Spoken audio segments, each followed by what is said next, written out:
Voici les 3 mots que beaucoup de gens détestent entendre. Et ironiquement, ce sont les 3 mots que beaucoup de gens adorent dire. Non, pas je t'aime.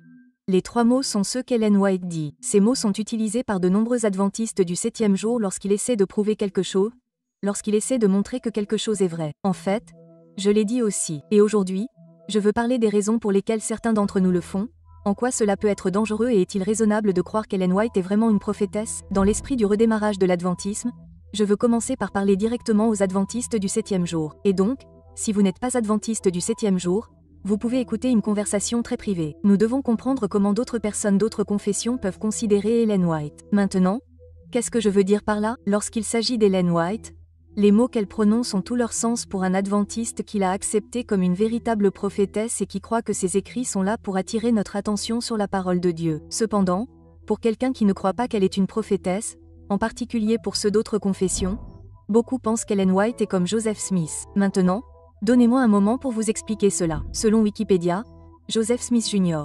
était un chef religieux américain et le fondateur du mormonisme et du mouvement des saints des derniers jours. Je me souviens avoir entendu parler des saints des derniers jours pour la première fois quand j'étais plus jeune, dans ces vieilles publicités télévisées comme celle-ci. Papa, veux-tu jouer au jeu avec nous? Mais pas maintenant, mon fils. Je dois terminer ce tableau. J'ai déjà trop tardé. Ce sont souvent les petits moments de la vie qui nous font vivre les meilleurs souvenirs. Ne laissez pas leur magie vous échapper. Ne laissez pas la magie vous échapper. Les publicités montraient des familles heureuses, des enfants heureux et, en général, des gens très heureux. C'est tout ce que je savais vraiment d'eux. Enfin, pas seulement ça, parce que j'ai toujours su que ces publicités finiraient comme ça. L'Église de Jésus-Christ des saints des derniers jours. Ce slogan est gravé dans ma mémoire.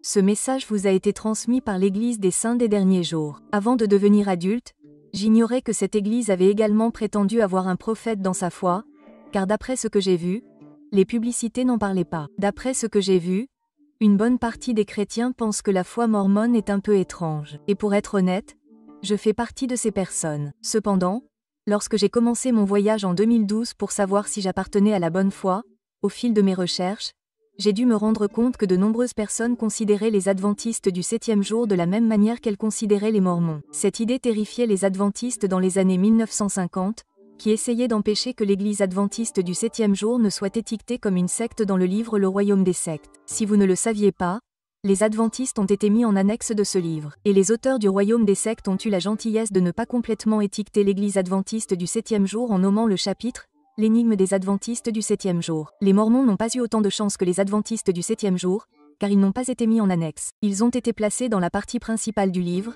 étiquetés comme une secte. Personnellement, je trouve ridicule que quelqu'un qualifie les religions de secte, mais c'est un sujet pour une autre vidéo. Revenons maintenant à l'histoire qui nous intéresse. L'une des principales raisons de cette vision soi-disant déroutante des adventistes est au premier plan dans ce même chapitre traitant des adventistes. Et vous pouvez le voir ici. Voici ce qu'ils pensent de l'église adventiste du 7e jour. Ils disent que les adventistes croient en l'esprit de prophétie, qui était l'onction de leur fondateur, L.G. White. L'idée d'un prophète semble être un concept étrange pour de nombreux chrétiens, et pour d'autres chrétiens, le concept de prophète est tout à fait normal. Eh bien, même si le pays cherche à tourner la page de la présidence Trump, il y a un pan du christianisme américain qui a pris de l'ampleur pendant son mandat. Les prophètes autoproclamés. Un article récent du New York Times plonge dans le débat théologique et examine ce qui se passe lorsque les prédictions de ces dirigeants qui croient pouvoir canaliser les pouvoirs divins ne se réalisent pas. En fait, je suis presque sûr qu'il y a des dizaines, voire des centaines, de personnes qui se disent prophètes dans toute la chrétienté. Personne ne s'en soucie vraiment, même lorsque leur prophétie échoue, comme celle-ci. Nous brisons et divisons chaque confédération démoniaque, contre l'élection, contre l'Amérique, contre celui que vous avez déclaré être à la Maison-Blanche. Mais pour une raison ou une autre, les gens trouvent Ellen White vraiment déroutante, c'est le moins qu'on puisse dire. Et d'après certains commentaires que j'ai vus sur des vidéos que j'ai postées, certains vont jusqu'à la traiter de sorcière. Et je peux vous assurer qu'on l'a traitée de bien pire. Voyons donc si nous pouvons rassembler les pièces du puzzle concernant l'église adventiste. Voici ce que j'ai compris en faisant mes recherches, et c'est quelque chose que vous devrez également trier. Tout le monde a son opinion. Tout le monde pense avoir raison. Mais ce que les autres pensent ne vous regarde pas. Vous devez réfléchir et décider par vous-même de ce qui est logique et raisonnable et suivre les preuves où qu'elles vous mènent. Le fait est que les livres de Joël et des Actes disent tous deux quelque chose de très similaire, à savoir qu'après cela, je répandrai mon esprit sur toute chair. Vos fils et vos filles prophétiseront. Vos vieillards auront des songes, vos jeunes gens auront des visions, ainsi que mes serviteurs et mes servantes. Je répandrai mon esprit en ces jours-là. La Bible est très claire sur le fait que les hommes et les femmes sont en jeu lorsqu'il s'agit du don prophétique. La Bible est très claire sur le fait qu'il y aura des prophètes. C'est donc très simple. Si quelqu'un prétend être prophète, vous devrez le mettre à l'épreuve pour voir s'il l'est. L'apôtre Jean l'a dit lorsqu'il a écrit « Bien-aimés, n'ajoutez pas foi à tout esprit, mais éprouvez les esprits pour savoir s'ils sont de Dieu, car plusieurs faux prophètes sont venus dans le monde. » Et l'un des moyens de savoir si quelqu'un est prophète est de le confronter à la parole de Dieu. Comme l'a dit Paul, les esprits des prophètes sont soumis aux prophètes.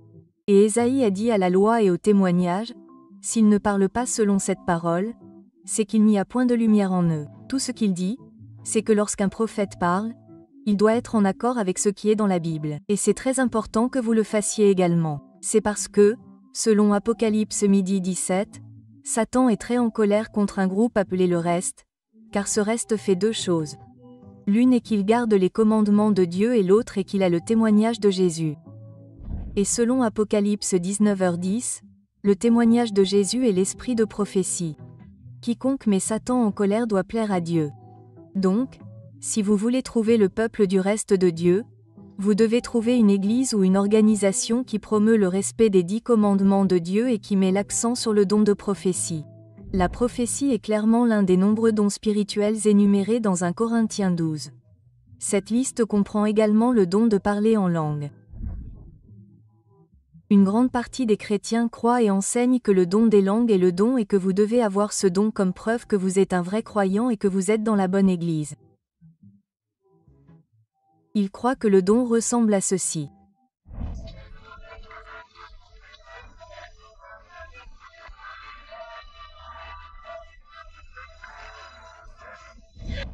Personnellement, je ne crois pas que ce soit la véritable manifestation du don des langues, mais c'est aussi un sujet pour une autre vidéo.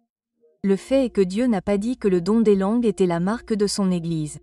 Il a dit que c'était le don de prophétie. Cela signifie donc que les chrétiens ne devraient pas avoir de problème avec les affirmations selon lesquelles la manifestation des dons spirituels serait une marque d'identification, car ils font la même affirmation en ce qui concerne le don des langues. Donc, qu'il s'agisse du don de prophétie ou du don des langues, l'important est que ces dons soient testés par les Écritures. Alors pourquoi ce problème avec Ellen White? Pourquoi est-elle constamment pointée du doigt? C'est parce que nombreux sont ceux qui affirment que la position officielle de l'Église adventiste du 7e jour est de placer les écrits d'Ellen White sur un pied d'égalité avec la Bible. Et chaque fois que j'entends cela, je rigole bien parce que cette affirmation est hilarante. La position officielle de l'Église adventiste du 7e jour concernant Ellen White est largement et librement accessible à tous. Il n'existe aucun document secret caché pour les initiés. Il suffit de rechercher 28 croyances fondamentales sur Google. Cliquez sur le premier lien. Lorsque la page se charge, appuyez sur CTRL+F dans votre navigateur et tapez le mot Ellen. Vous arriverez directement ici à lire ce que j'ai lu. Numéro 18.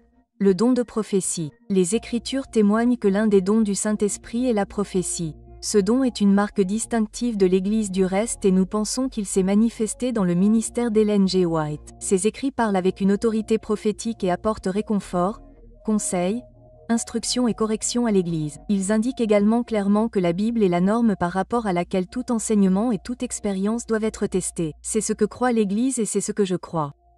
La position officielle de l'Église est que ces écrits renvoient à la Bible et ne la remplacent pas. Maintenant, qu'en est-il d'Ellen White? A-t-elle prétendu que ces écrits étaient un ajout aux Écritures? Eh bien, Ellen White a écrit de nombreux livres, de nombreux articles et de nombreuses lettres. Et contrairement à l'opinion populaire, elle ne prétend pas que ces écrits étaient égaux ou supérieurs à la Bible. Voici ses propres mots. Le Seigneur a envoyé à son peuple beaucoup d'instructions, ligne sur ligne, précepte sur précepte, un peu ici, un peu là. Peu d'attention est accordée à la Bible, et le Seigneur a donné une lumière moindre pour conduire les hommes et les femmes à la plus grande lumière. De toute évidence, la lumière moindre étant ses écrits, et la plus grande lumière étant la Bible. Et en voici une autre en réponse à une personne qui essayait de dire que les écrits d'Ellen White étaient un ajout à la Bible. Frère Jay embrouillerait l'esprit en cherchant à faire croire que la lumière que Dieu a donnée à travers les témoignages est un ajout à la parole de Dieu. Mais en cela, il présente la question sous un faux jour. Dieu a jugé bon de cette manière d'amener l'esprit de son peuple à sa parole pour lui en donner une compréhension plus claire. Voilà ce qu'elle dit. Si quelqu'un pense que les écrits d'Ellen White sont censés être un ajout à la Bible, ce qu'il dit est une fausse lumière. Le but de ces témoignages était d'amener les gens à la parole de Dieu, et dans cet esprit, je veux m'adresser aux adventistes du 7e jour pendant un instant dans l'esprit du redémarrage de l'adventisme. Nous devons cesser d'utiliser l'esprit de prophétie comme un fouet. Nous devons cesser d'utiliser l'esprit de prophétie seul pour définir la vérité. Ce n'était pas son objectif initial. Lorsque nous prêchons ou partageons un message, nous devons être capables de partager ce message avec ou sans l'esprit de prophétie. La Bible est suffisamment forte pour se suffire à elle-même pour chaque point de notre foi. Et cela est clair dans nos 28 croyances fondamentales qui mettent en avant les Écritures pour chaque point de notre foi. Nous devrions nous sentir libres de la citer, mais ces écrits doivent être utilisés comme une loupe qui permet à la Bible d'être magnifiée comme la plus grande lumière. Soit elle est prophète, soit elle ne l'est pas. Et vous devrez décider, comme je l'ai fait, laquelle de ces deux options est vraie. Alors, qu'est-ce que je pense d'Ellen White? Où dois-je classer ces écrits? Laissez-moi vous montrer ce que je pense en examinant 3 versets. Numéro 1. 2 Chroniques 9/9. Maintenant, le reste des actes de Salomon, le premier et le dernier, ne sont-ils pas écrits dans le livre de Nathan le prophète, dans la prophétie d'Achia de Silo, et dans les visions d'Édido le voyant? 2 Chroniques 12:15. Le reste des actes de Rahoboam, le premier et le dernier, ne sont-ils pas écrits dans le livre de Shémia le prophète, et d'Édido le voyant, concernant les généalogies? D'accord? Ça fait 2. Nathan, Achia, Idéo, ces prophètes ou voyants, 3 hommes cités dans la Bible comme ayant écrit des livres et pourtant leurs livres ne sont pas inclus dans les Écritures. Je n'ai aucun doute que leur vision et leur message venaient de Dieu. Je suis sûr que leur message était rempli de vérité, mais Dieu n'a pas ordonné que leurs écrits soient inclus dans les Écritures. Leurs messages ont été donnés par Dieu pour cette époque, et pourtant ils étaient toujours inspirés. Et enfin le 3e verset, Juges 4/4 et 5.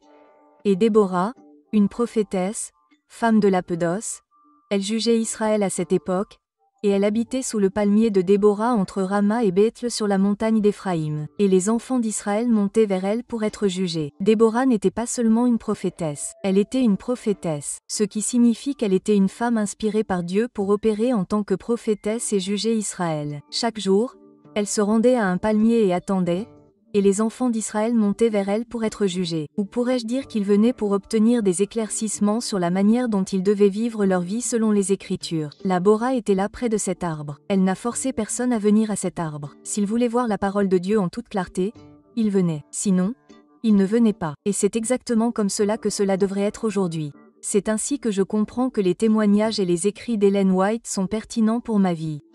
Ils ne font pas partie du canon biblique, mais ils m'ont énormément aidé à comprendre la Bible. Ils ont été essentiels pour m'aider à comprendre le caractère de Dieu et la vie chrétienne. Et si vous nous suivez depuis le début de la série sur l'œil prophétique, vous savez que je pense qu'ils nous aident à comprendre Apocalypse 13 et 17 et les guerres culturelles que nous voyons se dérouler aux États-Unis. Si vous souhaitez consulter les écrits d'Ellen White, qui est, je crois, une prophétiste, et lire ses écrits pour acquérir un aperçu et une clarté sur la parole de Dieu, n'hésitez pas, mais ne les utilisez pas comme un fouet. Et ne les utilisez pas à la place de la Bible, mais comme un complément pour renvoyer les gens à la parole de Dieu. Et si vous pensez qu'elle est une fausse prophétesse, alors c'est aussi votre choix. Et vous devriez également vous sentir libre de continuer votre vie comme bon vous semble, car les prophètes n'ont jamais été imposés à qui que ce soit, car nous servons un Dieu de liberté. Dans notre prochaine vidéo, nous allons parler d'un autre sujet controversé qui ne devrait pas du tout l'être. Et ce sujet est la grande controverse. C'est un autre concept de l'adventisme qui pose problème à beaucoup de gens. Donc, si vous êtes toujours là, je vous invite à vous abonner et à rejoindre cette communauté de personnes qui voient la nécessité de relancer l'adventisme dans leur vie. Et si assez d'entre nous le faisions individuellement, nous pourrions collectivement changer notre Église. J'espère vous revoir. Et laissez-moi vous laisser avec ces mots. Croyez au Seigneur votre Dieu, et vous serez affermis. Croyez en ses prophètes, et vous prospérerez. Que Dieu vous bénisse.